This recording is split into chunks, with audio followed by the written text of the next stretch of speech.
मायरा को छुड़ाने के लिए अरमान उठाएगा बड़ा कदम। कबीर के अचानक गायब होने की वजह से दामिनी और उसके परिवार का शक सीधा मायरा पर जाने वाला है। आने वाले एपिसोड में कहानी बेहद दिलचस्प और हाई वोल्टेज ड्रामे से भरपूर होने वाली है। शिवरात्रि की पूजा के दौरान दोनों परिवार अपने अपने घरों में पूजा पाठ में व्यस्त नजर आएंगे। मायरा कबीर के साथ ही वहां पहुंची थी, लेकिन कबीर पहले ही गाड़ी से उतर गया था और मायरा उसके बाद उतरी। इसके बाद अचानक कबीर गायब हो जाता है। काफी देर तक जब कबीर का कोई पता नहीं चलता तो परिवार वालों की चिंता बढ़ने लगती है। सबको पहले यही लगेगा कि शायद कबीर बिना बताए कहीं चला गया है, लेकिन जब उसका फोन नहीं लगेगा और काफी तलाश करने के बाद भी उसका कोई सुराग नहीं मिलेगा, तब मामला गंभीर हो जाएगा। जांच के दौरान यह बात सामने आएगी कि कबीर आखिरी बार मायरा के साथ था। इसी वजह से दामिनी का शक और भी ज्यादा गहरा जाएगा। दामिनी सीधे मायरा पर कबीर को गायब करने का आरोप लगाने वाली है। दामिनी और अरमान के बीच पहले से चल रही तनातनी के बीच किसी तीसरे शख्स की साजिश सामने आने वाली है। दरअसल कबीर का गायब होना कोई सामान्य घटना नहीं, बल्कि एक बड़ी साजिश का हिस्सा हो सकता है। इस साजिश का मकसद ऐसा माहौल बनाना है कि कबीर के गायब होने का पूरा इल्जाम पोद्दार परिवार पर आ जाए और खासकर मायरा मुश्किल में फंस जाए। दामिनी इसी शक के आधार पर मायरा को पुलिस के हवाले करवाने वाली है। पुलिस मायरा को थाने लेकर जाएगी और उससे कबीर के बारे में लगातार सवाल किए जाएंगे। लॉकअप में पहुंचने के बाद भी मायरा यही कहती रहेगी कि उसे कबीर के बारे में कुछ नहीं पता। वह पुलिस को बताएगी कि कबीर उसके साथ आया जरूर था, लेकिन वह पहले ही गाड़ी से उतर गया था। इसके बावजूद हालात ऐसे होंगे कि किसी को मायरा की बात पर विश्वास नहीं होगा।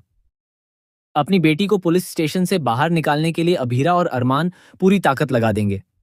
अरमान को जब पता चलेगा कि मायरा को कबीर के गायब होने के मामले में गिरफ्तार कर लिया गया है, तो उसका गुस्सा 7वें आसमान पर पहुंच जाएगा। अरमान किसी भी कीमत पर अपनी बेटी को इस मामले में फंसने नहीं देना चाहेगा। वह खुद कबीर को ढूंढने निकल पड़ेगा, क्योंकि उसे समझ आ जाएगा कि जब तक कबीर नहीं मिलेगा तब तक मायरा पर लगा आरोप खत्म नहीं होगा। इसी बीच अरमान को कबीर के बारे में एक बड़ा सुराग मिलने वाला है। अरमान कबीर तक पहुंच जाएगा और उसे अपने साथ लेकर पुलिस स्टेशन पहुंचेगा। गुस्से में अरमान कबीर का कॉलर तक पकड़ लेगा और उससे सवाल करेगा कि आखिर वह कहाँ था और उसकी वजह से मायरा को इतनी बड़ी परेशानी क्यों झेलनी पड़ी। अरमान का गुस्सा देखकर पुलिस भी उसे रोकने की कोशिश करेगी और समझाएगी कि वह कानून अपने हाथ में न ले। दूसरी तरफ दामिनी भी कबीर से सवाल करती हुई नजर आएगी। वह जानना चाहेगी कि आखिर कबीर के गायब होने के पीछे असली वजह क्या थी और वह मायरा के साथ क्या हुआ था। लेकिन जैसे जैसे कबीर के सामने सच्चाई आएगी, कहानी एक और बड़ा मोड़ लेने वाली है। अभीरा अपनी बेटी मायरा को बचाने के लिए दामिनी को करारा जवाब देगी। वह साफ कर देगी कि केवल शक के आधार पर उसकी बेटी को दोषी नहीं ठहराया जा सकता। अभीरा और अरमान दोनों मिलकर मायरा की बेगुनाही साबित करने की कोशिश करेंगे। कबीर के सामने आने के बाद अब सबसे बड़ा सवाल यही होगा कि आखिर वह इतने समय तक कहाँ था और उसे किसने गायब किया था। कहानी में सबसे बड़ा ट्विस्ट तब आएगा जब यह संकेत मिलेगा कि कबीर का गायब होना किसी की सोची समझी साजिश थी। किसी तीसरे व्यक्ति ने जानबूझकर ऐसा किया ताकि मायरा पर शक जाए और पोद्दार परिवार को बदनाम किया जा सके। अब अरमान और अभीरा उस असली साजिशकर्ता तक पहुंचने की कोशिश करेंगे। मायरा को छुड़ाने के लिए अरमान हर हद तक जाने को तैयार नजर आएगा। वह कबीर को सामने लाकर यह साबित करने की कोशिश करेगा कि मायरा का इस पूरे मामले से कोई लेना देना नहीं है। लेकिन क्या कबीर सच में पूरी सच्चाई बताएगा? क्या पुलिस मायरा को तुरंत रिहा करेगी? और सबसे बड़ा सवाल यह है कि कबीर को गायब करवाने वाला असली शख्स कौन है?